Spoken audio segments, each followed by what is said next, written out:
Hello, I'm Nick Quantrill. I'm a crime writer from Hull and festival organiser, and this is my lockdown diary. Like a lot of writers, my latest book, the fourth Joe Geraghty novel, The Sound of the Sinners, has been put back a couple of months because of the ongoing coronavirus situation, and the festival I co-organise, Hull Noir, has also been put back until next March, so I'm trying to use this time to get my head down and write. And like a lot of writers, although I've got a new book on the way, that's kind of done and dusted, and I'm working on something new, so I'm going to read from that, which I've currently got about 30,000 words of. It's something completely different. I've got no contract for it, nothing like that, so it's a little bit of a leap in the dark. And it features a young journalist called Yaz Moy, she's a podcaster, and she just received this message from somebody she didn't really know, sending her off 60 miles away from Hull to check out this sort of place I'm going to describe in this reading. So this is the first chapter of what's probably going to be called Cast No Shadow. Walking up the hill, Yaz put her head down against the wind and drizzle. Moving closer, the farmhouse looked to be abandoned. It stood isolated at the top of a hill on the edge of the Yorkshire wolds, a small village below. The land to the front was overgrown, a wooden fence slowly sinking into the earth, weather-beaten. The roof was in need of repair, several rotten window frames in need of replacement. Looking back down at the village below, it was populated with the holiday lets that would turn over every couple of days, a revolving parade of tourists passing through. She'd walked through the village hoping to get some background on the farmhouse. The pub and shop were both closed for the night, the village hall hosting a photography exhibition, also in darkness, no one to speak to. Edging closer, Yaz checked out the outhouses first. Finding them empty so that they smelled of machine oil and damp. Finding nothing until she looked in the last one, she nudged aside a dust sheet, an anonymous black Vauxhall saloon tucked into the rear of the space. It's the kind of family car you wouldn't look at twice.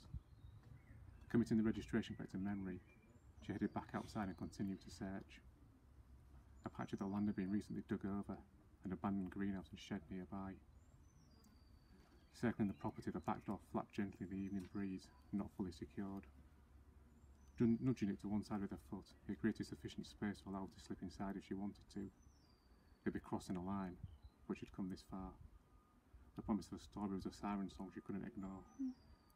Inching away inside, Yaz slowly tuned into the sounds of the building, listening for any suggestions someone was inside.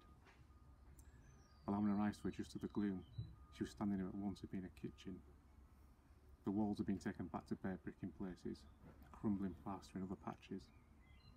A handful of discarded kitchen units and cupboards remained, no oven or fridge.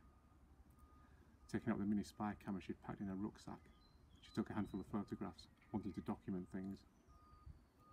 Using a torch, she moved forward slowly, stone and broken glass crunching on the floorboards underfoot.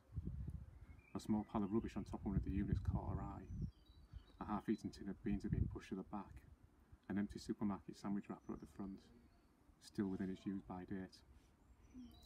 Moving further into the farmhouse, darker away from the kitchen window. The stairs were out of action due to several missing steps.